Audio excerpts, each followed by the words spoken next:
আসসালামু আলাইকুম। আশা করি সবাই ভালো আছেন। তো আজকের বিষয় হলো ক্রিকেট নিয়ে। আসলে ক্রিকেট নিয়ে অনেক সময় আমি কথা বলি।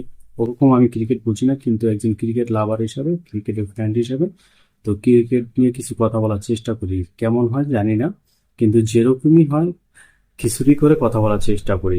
হয়তো ভুলভ্রান্তি হলে ক্ষমা দৃষ্টিতে দেখবেন। বাংলাদেশের ক্রিকেট হচ্ছে বাংলাদেশের মানুষের আবেগের খেলা। আমরা যদি খারাপ খেলি, আমাদের দল যদি খারাপ খেলে, কিছুদিন আমরা গালাগালি করি, তারপর আবার সেই খেলা দেখার চেষ্টা করি। তো এটা হলো আমাদের বর্তমান জেনারেশন ক্রিকেটের উপর।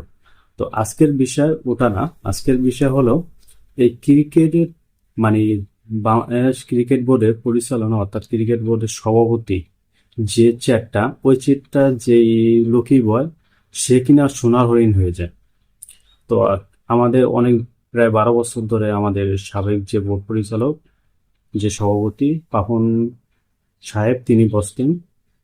অনেক দুর্নীতির সাথে জড়িত, অনেক কিছু কেলেঙ্কারি, কিন্তু কোনো সময় প্রতিবাদ বা কোনো কিছু আমরা শুনিনি। অনেকবারই প্রতিবেদন হয়েছে, কিন্তু ওইটা নিয়ে কোনো কিছু হয়নি। তো আমরা চিন্তা করছি জুলাই গণ অভ্যুত্থানের পর সবকিছু পরিবর্তন হয়েছে।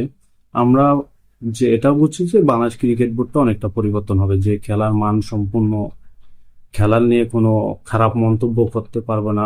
যে আমরা তো খেলা হারা জিতা একটা অংশ, খেলারই একটা অংশ, কিন্তু হারার মধ্যে একটা কিছু কারণ আছে, যে প্রতিযোগিতামূলক হারা। কিন্তু আমরা যা হারি সেটা প্রতিযোগিতামূলক হয় না। আমরা হারি, ধরেন যে আমরা যদি ব্যাটিং করতে যাই তাহলে মনে হয় মাঠটা বোলিং পিচ, আবার যখন বোলিং করতে যাই মনে হয় মাঠটা ব্যাটিং পিচ। এই হলো আমাদের খেলার বর্তমান অবস্থা। বর্তমান বলতে আবেগ, আগে থেকে অবস্থা, বর্তমান ওই অবস্থায় চলতে আছে। তো আমার আজকে যে বিষয় নিয়ে আমি ভিডিওটা করব বা ভিডিও করার জন্য আমি আসছি, সেটা হলো আমি একটু আগে বলতে একটা খবর দেখলাম যে একজন ক্রীড়া সাংবাদিক তিনি অভিযোগ করছেন যে বাংলাদেশ ক্রিকেট বোর্ডের অ্যাকাউন্ট থেকে 120 কোটি টাকা বাংলাদেশ ক্রিকেট বোর্ডের সভাপতি তার অ্যাকাউন্টে ট্রান্সফার করছে। অর্থাৎ সভাপতি ফারুক সাহেবের অ্যাকাউন্টে ট্রান্সফার করছে। এটা বাংলাদেশ ক্রিকেট বোর্ডের কারো কাছে অনুমতি ছাড়া সে ব্যক্তিগতভাবে ট্রান্সফার করছে।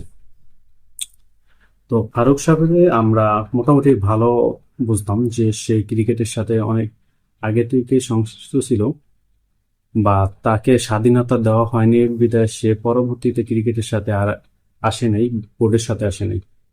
কিন্তু তিনি এই কাজটা করবে এটা সত্যি ভাবা অসম্ভব। কিন্তু অভিযোগটা সে করছে, ক্রীড়া সাংবাদিক করছে, হয়তো সূত্র নিয়েই করছে, না হলে শুধু শুধু একটা মানুষের নামে এরকম অভিযোগ করতে পারে না।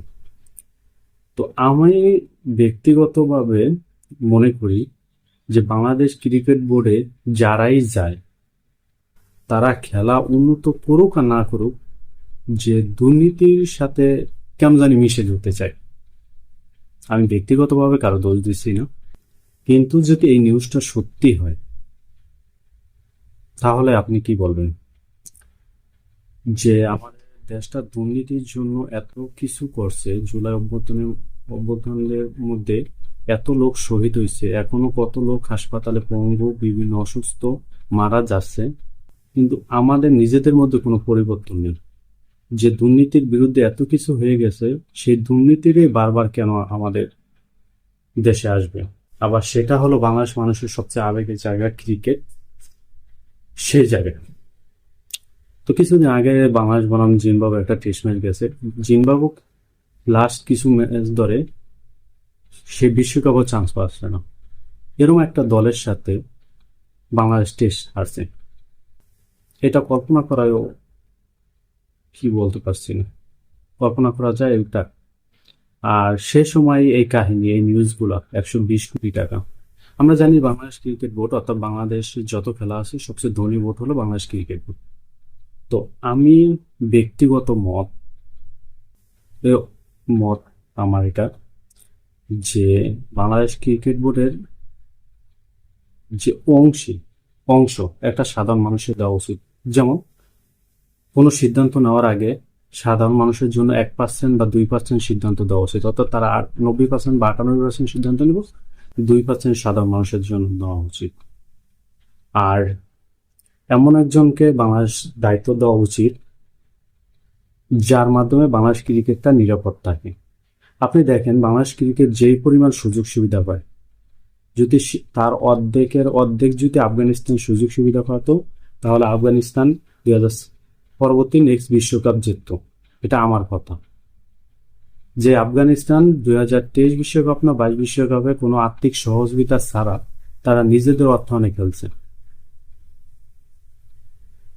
তো আমি বাংলাদেশ ক্রিকেট বোর্ড যারা আছে সংশ্লিষ্ট এবং ক্রীড়া মন্ত্রণালয়, ক্রীড়া উপদেষ্টা মহোদয় এবং ক্রীড়া পরিষদ সবার কাছে বিনীত অনুরোধ জানাই, যদি এই ঘটনা সত্যি হয় এর সুস্থ তদন্ত করে এদেরকে বিচারের আওতায় আনা উচিত। তো আজকের ভিডিও পর্যন্ত। সবাই ভালো থাকবেন, সুস্থ থাকবেন। আল্লাহ হাফেজ। আসসালামু আলাইকুম।